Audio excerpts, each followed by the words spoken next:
मेरा जो ये वीडियो है, ये वीडियो मेरा देख के आज कुछ लोगों की बहुत चलेगी, लेकिन मुझे इससे कोई फ़र्क नहीं पड़ता किसकी जले या किसकी नहीं जले, लेकिन आज बनाना पड़ा। जितनी भी सरकारी बैंक हैं या प्राइवेट बैंक है या LICs हैं, लाइफ इंश्योरेंस पॉलिसी, ज़िंदगी के साथ भी और ज़िंदगी के बाद भी, बहुत अच्छा टैगलाइन था, बचपन से हम लोग सुनते आ रहे थे।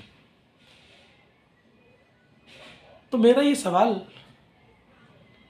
इन लोगों से है कि आपके पास जो भी ये पैसा है, बैंक के पास या LICs के पास, ये आपके बाप का नहीं है, ये तमाम उन इन्वेस्टर्स का है जो अपने खून पसीने की गाड़ी कमाई आपके भरोसे पे आपके पास देते हैं, या आपके एजेंटों के भरोसे पे आपके पास देते हैं कि हमारा पैसा आपके पास सेफ रहेगा। बैंक में जब कोई आदमी अकाउंट ओपन करने जाता है तो बैंक का एक मिनिमम मेंटेनेंस बैलेंस करना पड़ता है। प्राइवेट बैंक में तो बहुत है, 5,000, 10,000, 25,000। सरकारी बैंक में 200 भी है, 500 भी है और 1000 भी है। अब 200 और 500 करके ये पैसा बहुत बड़ा हो जाता है। और कुछ तो वो अकाउंट भी होते हैं जिनका कोई दावेदारी नहीं होता है, वो पैसा बैंक के पास इकट्ठा हो जाता है। चलिए वो बात मैं बाद में आपको कभी समझाऊंगा दूसरी वीडियो में, लेकिन आज जो मेरी बात है वो अलग है।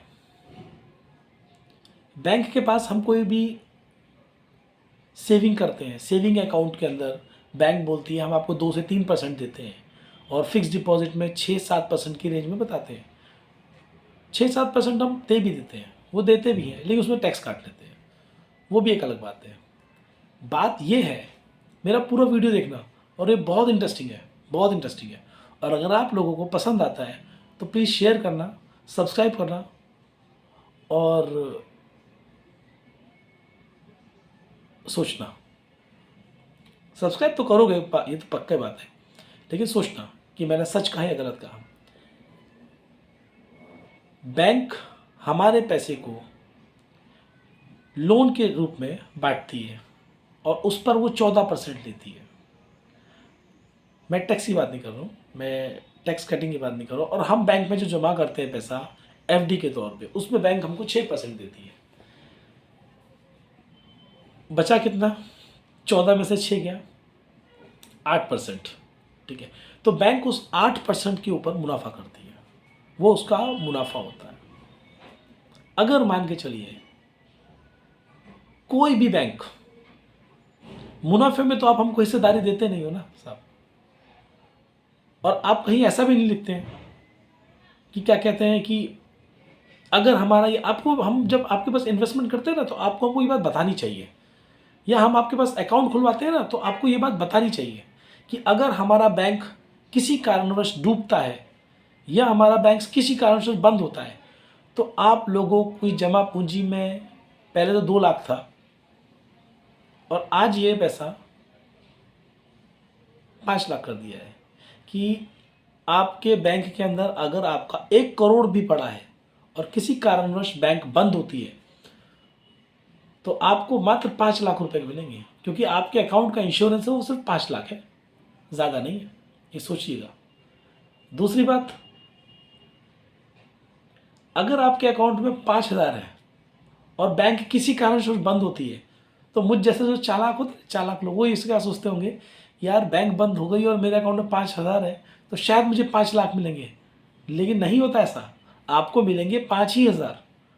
आप ये मत सोचिएगा कि मेरे बैंक अकाउंट में 5,000 जमा है और बैंक जल्दी बंद हो जाए तो मुझे 5 लाख मिलेंगे, नहीं, आपके ज़्यादा पैसे होंगे तो आपको 5 ही लाख मिलेंगे। आपके 1 करोड़ से ही, 2 करोड़ से ही, 10 करोड़ से ही, 20 करोड़ से ही, अगर आपके इतना पैसा बैंक में है और किसी कारणवश बैंक बंद होती है तो आपको सिर्फ 5 लाख रुपए का ही इंश्योरेंस है।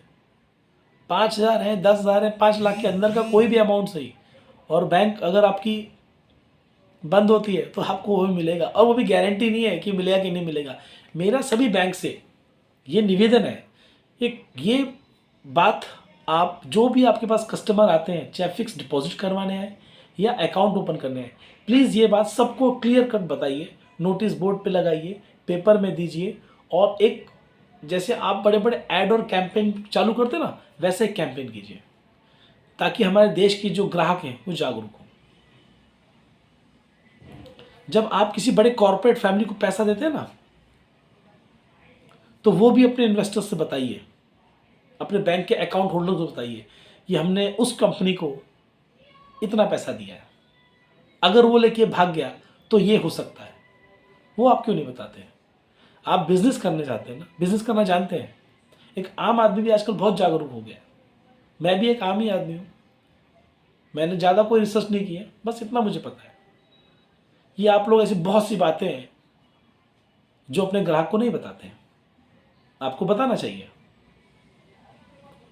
स्टेट बैंक से आरबीआई ने पूछा कि आपने अडानी समूह को कितना पैसा दिया, तो अडानी स्टेट बैंक बोलती है हमने 21,000 करोड़ दिया। ये तुम्हारे बाप का पैसा है क्या? एलआईसी बोलती है हमने उसकी कंपनी में 85,000 करोड़ रुपए इन्वेस्टमेंट कर दिया। किससे पूछ के इन्वेस्टमेंट किया?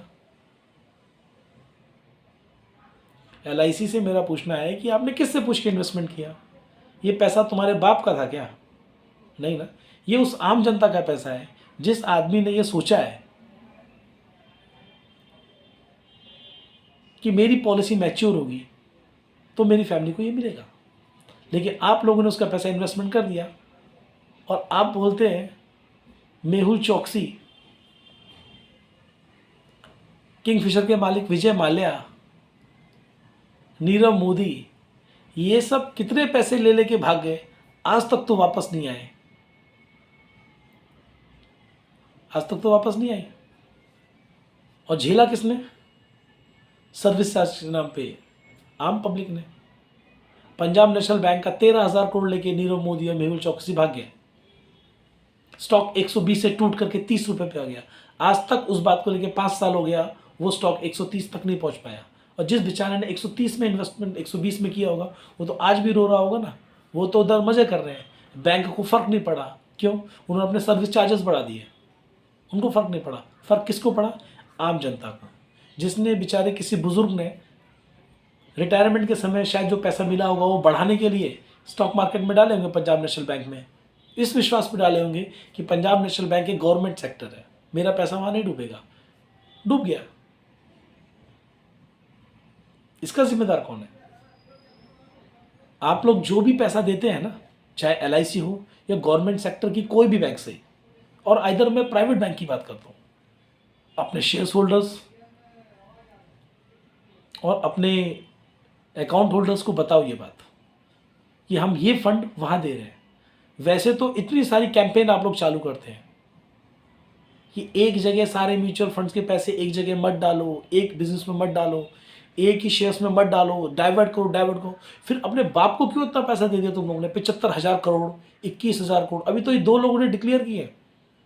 और आज भी एलआईसी और एसबीआई बोलती है नहीं नहीं हमको कोई नुकसान नहीं है, वो हमारा ईएमआई भर रहा है। तो फिर इतना चिंता क्यों है? मेरी तो एलआईसी और एसबीआई से कहने की रिक्वेस्ट है कि आज इसका भाव 1,100 रुपये से अंदर आ गया था। 4,000 रुपये का शेयर्स आज 1,100 के अंदर आ गया था। अभी भी समय है, बेच के निकल लो, कहीं ऐसा ना हो कि बाद में तुम ना बेच पाओ और फिर झेलना पब्लिक को पड़े। क्योंकि एक आम पब्लिक तो आप लोगों से लड़ नहीं सकती ना, ये आप लोग भी जानते हैं। एलआईसी से लड़ नहीं पाएगी, स्टेट बैंक से नहीं, रातों रात आप लोग ताला लगा दोगे, ब्रांच बंद कर दोगे, कौन झेलेगा? सहारा ग्रुप से आज तक पब्लिक का पैसा नहीं निकला, पर्ल कंपनी से आज तक पैसा नहीं निकला, हर्षद मेहता स्कैम सबको पता है। इतने सारे स्कैम से भी हमारी गवर्नमेंट आज तक सीख नहीं ली। और सो में हमारी गवर्नमेंट के पास इतने बड़े बड़े दिमाग वाले बैठते हैं, इतने क्वालिफाइड लोग बैठते हैं जो ये सब जानते हैं, उसके बाद भी बड़े बड़े स्कैम हो जाते हैं। अरे पाकिस्तान से तो हम लड़ भी लेंगे, चाइना से भी लड़ लेंगे, इनसे कौन लड़ेगा जो हमारे देश को दीमक की तरह खा रहे हैं। बोलते हैं 2.5 लाख करोड़ अडानी को दिया है, लेकिन कैसे डिक्लेयर किया है? 37% इंडिया का पैसा है, बाकी पैसा कहाँ का है? बाकी पैसा किधर का है? तो ये जो हो रहा है ना, वो गलत हो रहा है। ये जनता का पैसा है, देश का पैसा है, इसको देश के विकास के लिए लाएंगे। पाकिस्तान, चाइना, 370, ये ज़रूरी नहीं है। ज़रूरी ये है कि हमारा देश का पैसा हमारे देश का आदमी लेके बाहर ना भाग जाए। और क्या पता भाग गया हो, ये तो वैसे भी सुबह का नाश्ता दिल्ली में तो रात का डिनर लंदन में करने वाले लोग हैं। आम आदमी बेचारा लोकल ट्रेन में चढ़ते चढ़ते धक्का खाते खाते उसकी ज़िंदगी निकल जाएगी, कमाते कमाते। मज़े ये लोग लेंगे।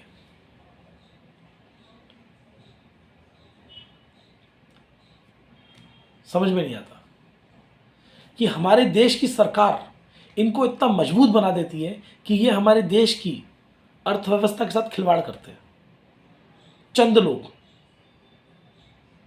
और ये एक गुब्बारा नहीं फूट रहा है। हिडरबर्ग की एक रिपोर्ट आई तो ये हल्का सा फुस हुआ है, और ना जैसे हमारे देश में से भारत में कितने गुब्बारे फूले हुए हैं। या अगर इन जैसी कंपनी इनके पीछे पड़ जाए तो हमारे देश की अर्थव्यवस्था, ये जो $5 ट्रिलियन बनाने वाले थे ना, ये $1 मिलियन भी नहीं रह पाएगी।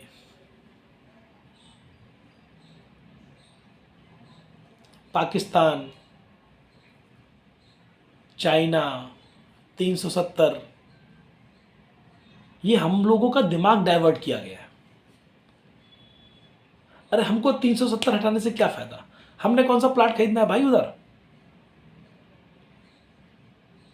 हमको तो ये चीज से मतलब है कि हमारे देश का पैसा हमारे देश का आदमी बाहर लेके भाग रहे हैं। मसला तो ये है, मसला तो ये है कि जब हमारे देश में लॉकडाउन लगा तो ऐसे ना जाने कितने परिवार भूखे मरे, जिनके पास 2 वक्त की रोटी कमाने के लिए पैसे नहीं थे। मसला ये है। मुद्दे बहुत गंभीर हैं। समझने वाली बात है कि हमारा जो पैसा बैंक में जमा होता है, LICs में जमा होता है, मेरी इन लोगों से हाथ जोड़ के विनती है कि आप लोग किसी भी एक कॉर्पोरेट फैमिली को इतना पैसा मत दीजिए, और दीजिए तो डिक्लेयर कीजिए स्टार्ट में कि इस कॉर्पोरेट फैमिली को हमने इतना पैसा दिया, ताकि वहाँ के इन्वेस्टर्स को पता चले और वो अपना पैसा धीरे धीरे आप लोगों से निकालने लगे। इतने स्कैम होने के बाद भी हर्षद मेहता स्कैम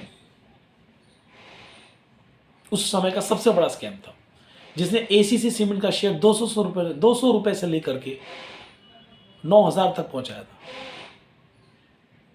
उस समय भी बैंक के बीच का जो गैप था उसने उसका फायदा उठाया। उसके बाद भी बैंक नहीं संभल रही, उसके बाद भी वो कॉर्पोरेट फैमिली को पैसा दिए जा रही है, बिना पूछे बिना बताए पैसा दिए जा रही है। क्यों दिए जा रहे हैं आप लोग पैसा? क्या ये तुम्हारे रिश्तेदार लोग हैं क्या?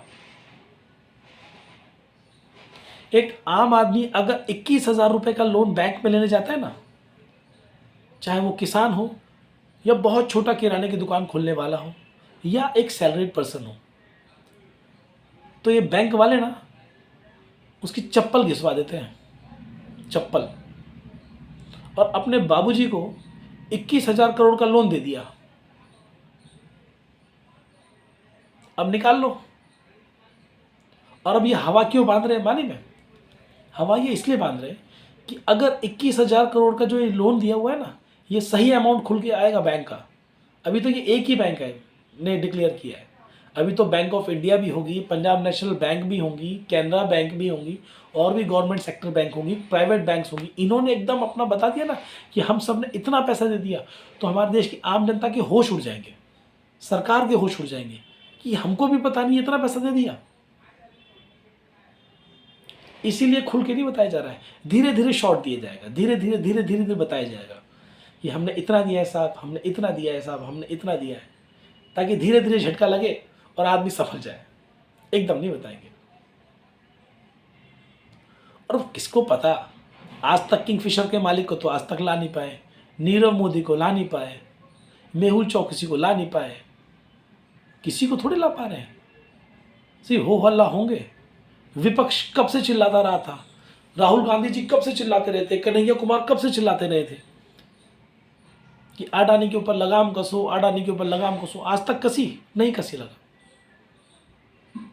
अब हिडनबर्ग ने छोटी सी एक रिपोर्ट बना दी, सारा गुब्बारा फूस।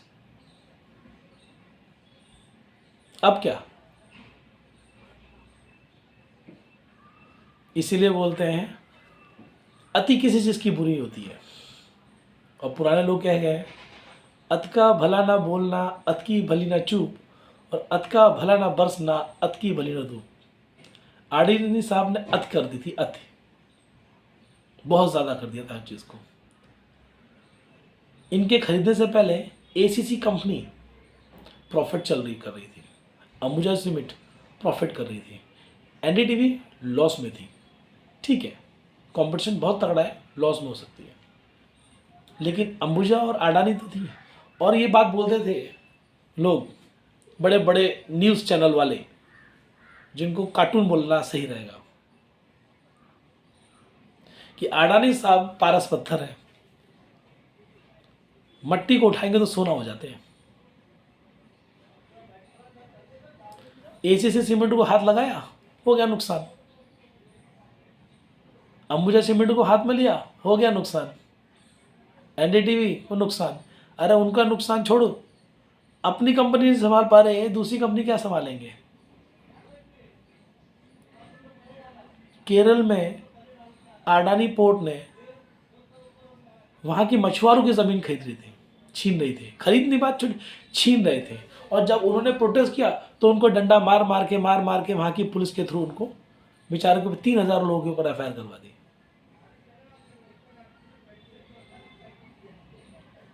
क्यों? दुर्बल को कभी सताना नहीं चाहिए। अरे आपके पास अपना ही कंपनी बहुत थी, उसी को चलाते, क्यों उधर पोर्ट बनाने के चक्कर में उन बेचारों मछुआरों की ज़मीन खरीद रहे हैं? खरीद नहीं रहे, छीन रहे हैं। खरीदना थोड़ी होता है, खरीदना की मतलब वो होता है कि आपने मुझसे बोला कि मैं आपकी चीज़ खरीदना चाहता हूँ और मैं अपनी खुशी खुशी आपको दे रहा हूँ, तो वो एक म्यूचुअल अंडरस्टैंडिंग का हो गया कि नहीं भाई आपने मुझे पैसे दिए, मुझे एग्री है और मैं कर लिया। अब आप मुझे बोल रहे हैं कि तुम अपनी चीज़ मुझे दो किसी भी कीमत पे, और मैं नहीं बेचना चाहता हूँ, और आप उसके ऊपर पावर का इस्तेमाल करके मुझसे ले रहे हैं, तो वो गलत है। तो वहाँ पावर का इस्तेमाल किया जा रहा है, उनको मारा गया, पीटा गया, दबाया गया, पॉलिटिकली पुलिस के थ्रू 3,000 लोगों पर एफआईआर की। क्या हुआ? और आज गुब्बारा फूट गया, उनकी हाय लग गई ना भाई। दुर्बल को ना सताइए, जिनकी मोटी हाय, समझे, दुर्बल की हाय बहुत तगड़ी होती है, कर दिया बर्बाद। एक हफ्ते के अंदर इन्वेस्टर्स को 10 लाख करोड़ का नुकसान हुआ है, 10 लाख करोड़ का। और मुझे नहीं लगता कि इनके स्टॉक्स जिस पोजीशन पे थे उस पोजीशन पे अब पहुंच पाएंगे। हर्षद मेहता के स्कैम पे अडानी साहब को 98-99 के आसपास इनकी कंपनी को बैन कर दिया था एनएससी ने, सेबी ने, और आज वो कंपनी 20 साल के बाद टॉप, इनका तो क्रिमिनल रिकॉर्ड ही रहा है। और हम लोग की, ये हमारा देश का दुर्भाग्य है कि ऐसे क्रिमिनल्स को हम लोग भारत का टॉप रिचेस्ट पर्सन बताते हैं, मीडिया टॉप रिचेस्ट पर्सन बताती है। एक छोटे गरीब आदमी कोई छोटा मोटा क्राइम करता है ना, तो उसके पीछे मीडिया पड़ जाती है, लेकिन अडानी साहब के पीछे कोई नहीं पड़ेगा। वो जानते हैं कि इनसे दुश्मनी लेकर के हमको अपनी बैंड थोड़ी ना बजवानी है। तो मेरी ये रिक्वेस्ट है बैंक से और LIC से, प्रॉफिट आप लेते हैं ना, फायदा आप लेते हैं, तो किसी कारणवश चाहे आपकी बैंक बंद हो या आपकी पॉलिसीज LIC बंद हो, इन्वेस्टर्स का पैसा नहीं डूबना चाहिए, क्योंकि ब्याज आप ले रहे हैं, इन्वेस्टर्स नहीं। इन्वेस्टर्स को जो आप ब्याज देते भी हैं उसमें से भी आप लोग टैक्स काट लेते हैं। तो ये मेरा मानना है, मानना नहीं, रिक्वेस्ट भी नहीं,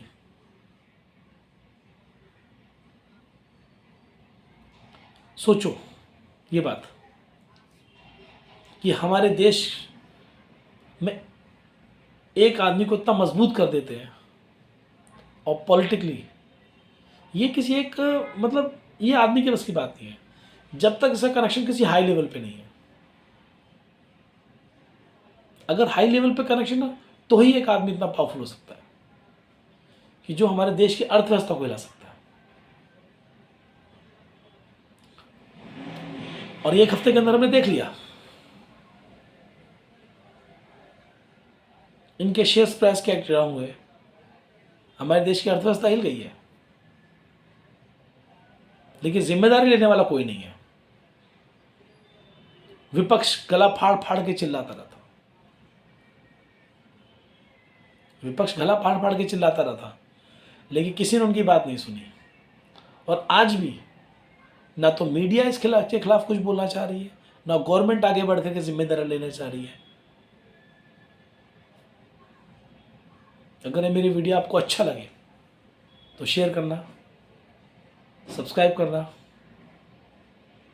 और नोटिफिकेशन का बेल बटन ज़रूर दबा देना।